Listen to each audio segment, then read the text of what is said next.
neurodesarrollo, pues ya vas a saber a qué se están refiriendo, de qué están hablando. ¿Ok? Bueno, lo primero que tenemos que hacer es definir qué es un trastorno del neurodesarrollo. Y esta definición la vamos a tomar en base al Manual Diagnóstico y Estadístico de Enfermedades Mentales, que es el DSM. Vamos en la edición número 5. Entonces, bueno, el DSM-5, te platico, si no lo conoces, no lo has escuchado, este manual es un manual que nos sirve o que es como una guía donde vienen todos los trastornos que tienen que ver con el área mental, todos los trastornos de patologías mentales. Aquí en este manual es donde nosotros podemos tomar la información que nos dan para poder diagnosticar a alguien con algún trastorno mental. Dentro de este DSM-5 están los trastornos del neurodesarrollo, pero bueno, ¿qué es un trastorno del neurodesarrollo? Son todas aquellas alteraciones o dificultades cognitivas y conductuales que se manifiestan por primera vez en etapas tempranas del desarrollo, como lo es la primera infancia, la niñez o la adolescencia, pero que pueden durar o tener repercusiones hasta etapas posteriores, incluso en la vida adulta. Cuando hablamos de primera infancia, estamos hablando entre los 4 y 7 años más o menos.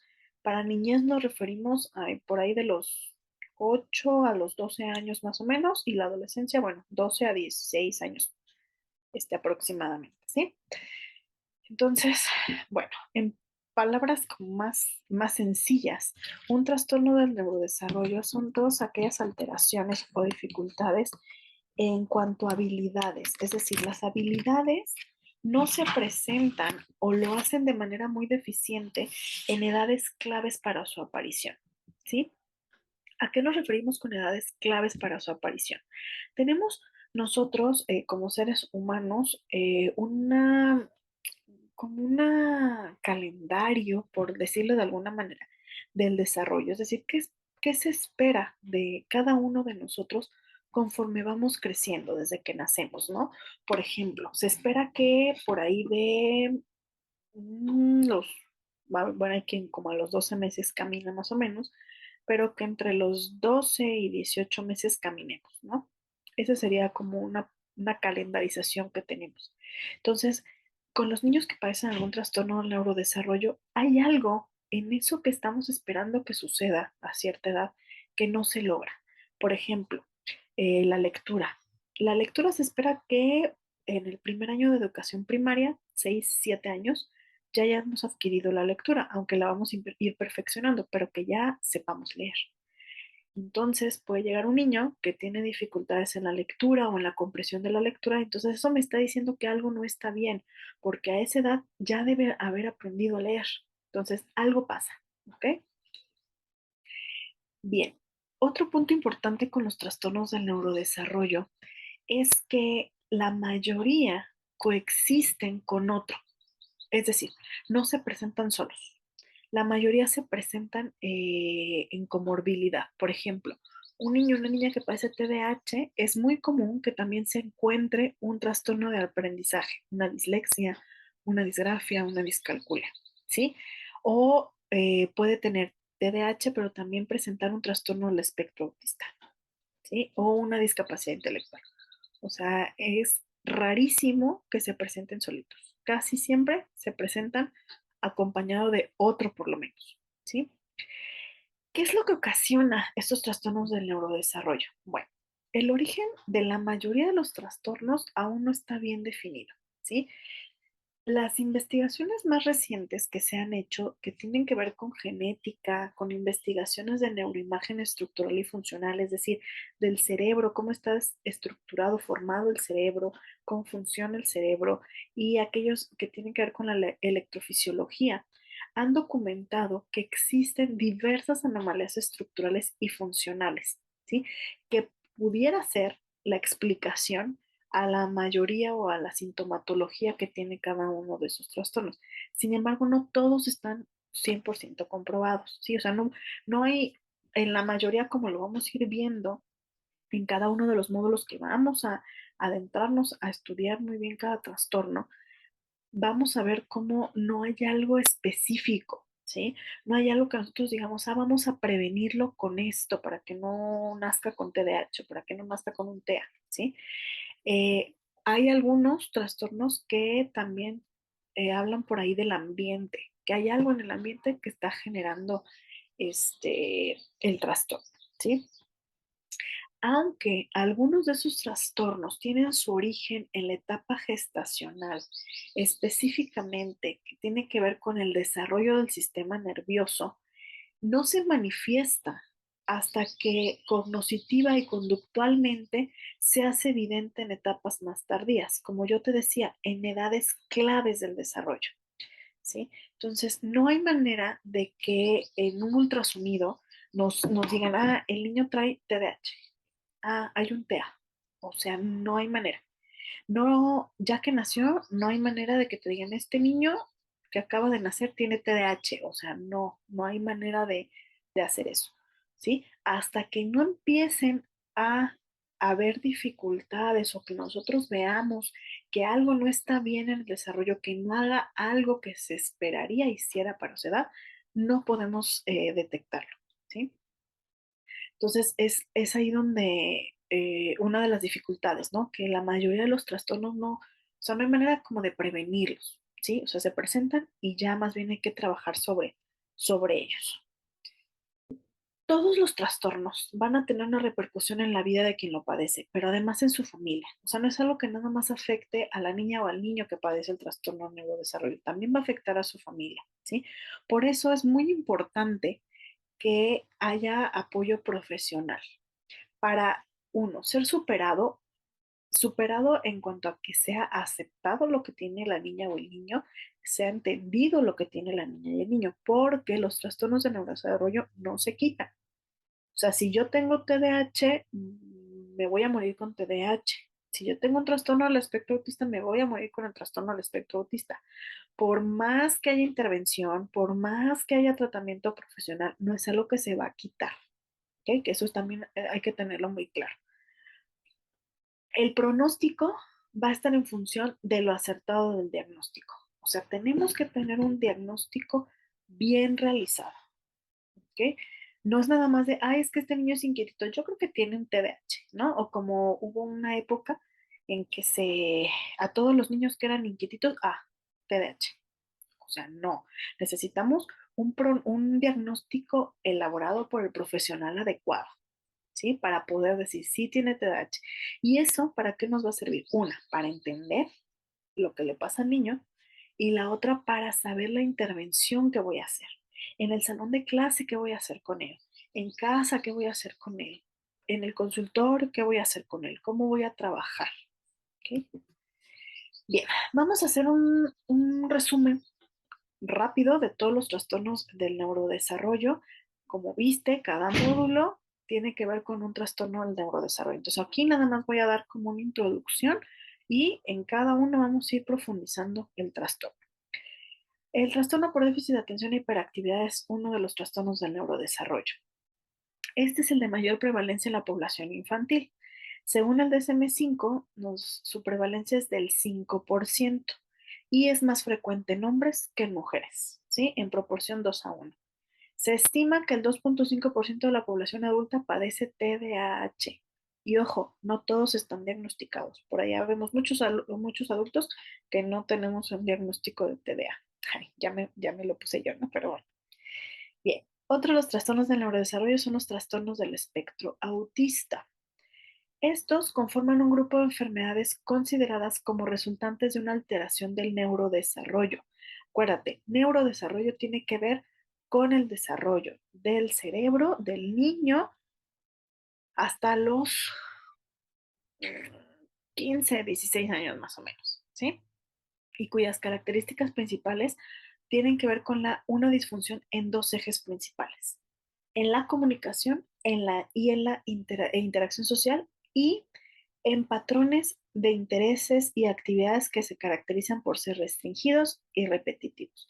Esas son las dos características principales de los trastornos del espectro autista. Uno, que tienen problemas para comunicarse e interaccionar socialmente. Y la otra, que tienen intereses y actividades que suelen ser restringidos, es decir, como poco usuales para los niños de su edad y o repetitivos, ¿sí? Por ejemplo, les llaman la atención los carritos, ¿sí? Y entonces le gustan las llantas y le están dando vuelta a las llantas y pueden estar horas girando la llanta del carrito, ¿sí? Eso sería un patrón repetitivo. Dentro de los trastornos del espectro autista podemos encontrar tres: el autismo, el síndrome de Asperger y el trastorno desintegrativo infantil. ¿Ok? Acuérdate, cuando lleguemos al módulo 2, trastornos del espectro autista, vamos a hablar sobre estos tres, ¿sí? Para que veas cuál es la diferencia entre uno y otro. Otro trastorno del neurodesarrollo es la discapacidad intelectual. Este se caracteriza porque hay una limitación en el funcionamiento intelectual que le va a provocar alteraciones en la funcionalidad y en el comportamiento adaptativo, es decir, en realizar actividades y eh, en llevar a cabo actividades con otros. Bien, otro de los trastornos del neurodesarrollo son los trastornos del aprendizaje. Dentro de los trastornos del aprendizaje, que tienen que ver con dificultades en cuestiones académicas específicamente, podemos encontrar tres. La dislexia, que se caracteriza por problemas en la decodificación de palabras, es decir, en la lectura, y puede ser dificultad en la decodificación de palabras, en la velocidad de la lectura o en la comprensión, ¿sí? La discalculia, que tiene que ver con dificultades o deficiencias específicas en la aritmética, ¿ok? Y está la disgrafia, que tiene que ver con problemas en la escritura, ya sea en la caligrafía o en la ortografía, ¿ok? Insisto, lo vamos a ver en el módulo 3 más a detalle. Otro de los trastornos de neurodesarrollo son los trastornos motores, ¿sí?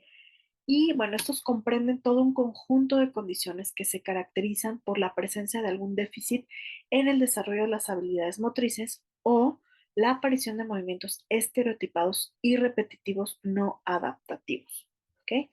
Dentro de los trastornos motores podemos encontrar el trastorno del desarrollo de la coordinación, el TDC. Si por ahí ves TDC, estamos hablando de este trastorno, que eh, su característica es que aquellos niños que presentan dificultades en o tienen este trastorno es porque tienen dificultades en su aprendizaje motriz, ¿sí? Por lo que muestran un comportamiento motor ineficiente que no va a corresponder con lo que se espera para su edad, ¿ok? O sea, hay como un retraso en los movimientos. El otro trastorno de motor es un trastorno de movimientos estereotipados o TME. Este se caracteriza por la presencia de estereotipias, o sea, ¿cómo te lo explico con palabras sencillas? Como de movimientos que no son comunes, ¿sí? Son movimientos organizados, repetitivos, pero no propositivos, que se llevan a cabo de la misma forma en cada repetición, ¿sí? Es muy común que se relacione el trastorno de movimientos estereotipados, con trastornos generalizados del neurodesarrollo, como por ejemplo los del espectro autista. Como yo te decía ahorita que hablamos del espectro autista, ellos tienen, una de las características son los movimientos estereotipados, como este que te decía yo de las llantas, por ejemplo, o una característica, por ejemplo, es que se mecen. Ese sería un movimiento estereotipado. Entonces, se puede confundir con un TEA, ¿sí? Y en realidad no es un trastorno espectro autista, más bien es un trastorno de movimientos estereotipados, ¿ok?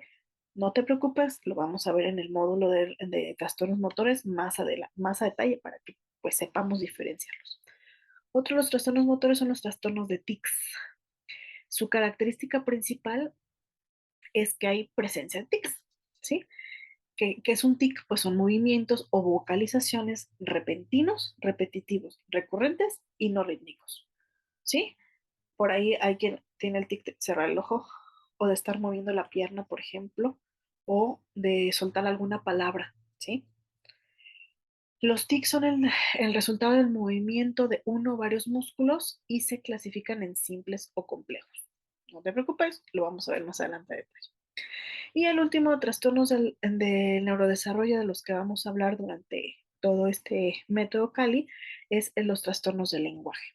Los trastornos del lenguaje, que son un desorden del neurodesarrollo, que forma parte de la categoría más general de los trastornos de la comunicación, ¿sí? Aquí se incluyen además a los de la articulación del habla, de la fluidez o el tartamudeo que conocemos y de la comunicación social o la pragmática, ¿ok? Bien, por ahí hicimos un viaje rapidísimo por los trastornos del neurodesarrollo. Acuérdate que cada módulo vamos a estar viendo qué es su definición, qué pasa en el cerebro, su neurobiología, eh, cuáles son sus características, cuáles son los criterios diagnósticos, es decir, yo cómo puedo, a lo mejor no soy el profesional que va a diagnosticar el trastorno, pero como te decía, si eres maestra o maestro, vas a tener la herramienta para decirle a los papás, mire, es que está presentando esto su niño. Entonces, estos son características de un trastorno por déficit de atención. Yo le recomiendo que vaya con tal especialista para que le realicen el diagnóstico, ¿sí? Que tengas las herramientas para decirle a la mamá o al papá, a la mamá o al papá de tu paciente, de tu alumna, de tu alumno, para que tu mamá o papá tengan las herramientas de decir, ah, puede padecer esto, ¿sí? Pero asegurarlo con el especialista que debe de ser, ¿sí? Entonces, en cada módulo vamos a ver eso, vamos a ver con qué especialistas hay que ir para el diagnóstico. Por ahí te voy a dar algunas pruebas que utilizamos en el área neuropsicológica para que tú puedas hacer un, un screening, le llamamos nosotros, como como un escaneo rápido de las funciones cognitivas del niño, atención, memoria, etcétera, todo lo que nosotros evaluamos para poder dar ese diagnóstico. Y entonces que tú digas, ah, sí, sí tiene problemas en esta atención, sí, sí tiene problemas en esta memoria, ¿sí? Y pues también vamos a ver cómo intervenir, qué puedo hacer yo, que ya tengo un paciente, un alumno, ya tengo un paciente con TDAH, ¿qué hago con él en el salón? ¿Cómo trabajo con él? ¿Cómo le ayudo? ¿Sí? También eso lo vamos a ver en cada uno de los módulos. Entonces, no te preocupes, ahorita fue una introducción general de lo que vamos a estar viendo en estos 8 módulos del método Cali. Nos vemos en el siguiente video.